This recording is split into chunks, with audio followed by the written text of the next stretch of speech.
a hero because he was captured. I like people that weren't captured. In its fiercely worded editorial, the Des Moines Register warns that Trump's comments threaten to derail not just his campaign, but the manner in which we choose our nominees for president. Jeb Bush, he's a joke on immigration. Trump's name-calling, the paper says, has turned him into the distraction with traction, a feckless blowhard who can generate headlines not by provoking thought, but by provoking outrage. It is not often that this early in the election cycle we have a major newspaper editorial using words such as bloviating, sideshow, blowhard, feckless, and the phrase that truly pays, the distraction with traction.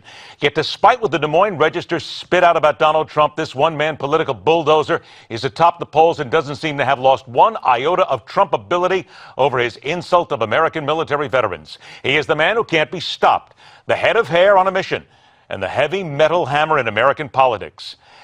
Now all we have to figure out is why. We're joined by contributing editor at the American Spectator and former Reagan White House political director Jeffrey Lord, and from ground level deep in the heart of Iowa, afternoon talker at the venerable WHO Radio in Des Moines, Simon Conway. Gentlemen, thank you both for joining us. And Jeffrey, I'm going to begin with you. The Des Moines Register comes out, slams away at Donald Trump, yet in the latest Washington Post ABC News national poll, he has gone past the rest of the field. He is right on top. Look, Jeffrey, do we just have to lay back and say this man is unstoppable? There's nothing you can do to hurt him. Well, I think that the Des Moines Register must be on Donald's payroll. I don't think a lot of people understand here that the more he is attacked from places like the Des Moines Register or the Republican establishment or what have you, the better he does. If they really wanted to do something to him, they'd just be quiet. I mean, this is like this is a liberal paper. It's like a dog bites man story. I have no idea what they were thinking, but certainly they seem not to understand that when they do this, they help. They don't hurt.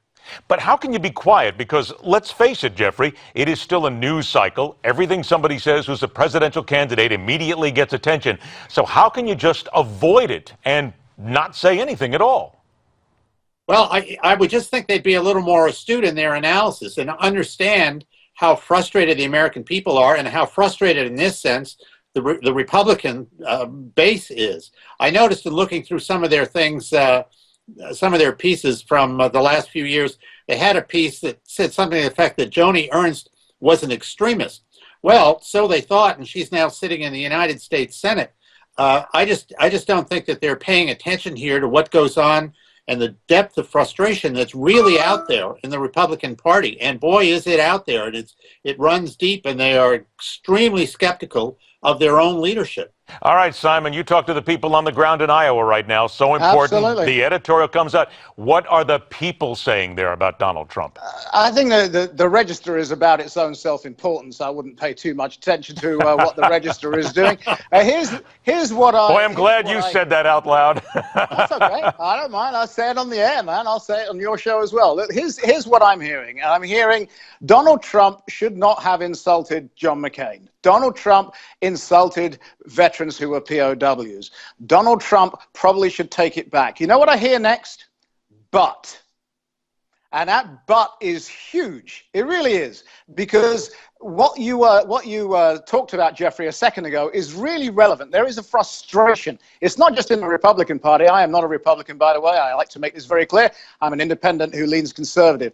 It exists in the Democrat Party as well. That is how you explain Bernie Sanders, frankly. What you are seeing is a frustration amongst the people who simply are not listened to. You have wave election after wave election after wave election, and frankly, nothing changes. What Donald Trump is doing, whether what he's saying is true or not, and I'm not referring to what he said regarding POWs, I'm referring to everything else, like what he said about China as an example. It doesn't even matter if what he's saying is true. What he's saying is, we're going to stick it to the Chinese. And you know what? There's a lot of people out here that want to hear that. I think what you're saying here is, and I think we can all agree on this, the American public has been lied to time and time and time again by everybody in politics. And we're a reality show generation in many ways. We like to listen in on people, have them say things that we don't expect, and it's all of a sudden that reality here. So, Jeffrey, if we look at it from that sense, Americans are tired of being lied to, and at least for once, no matter what he says, Donald Trump's not lying. That's right. And, you know, I think the big story that came out of yesterday was Rush Limbaugh using a section of his show to use it as what he called a teachable moment.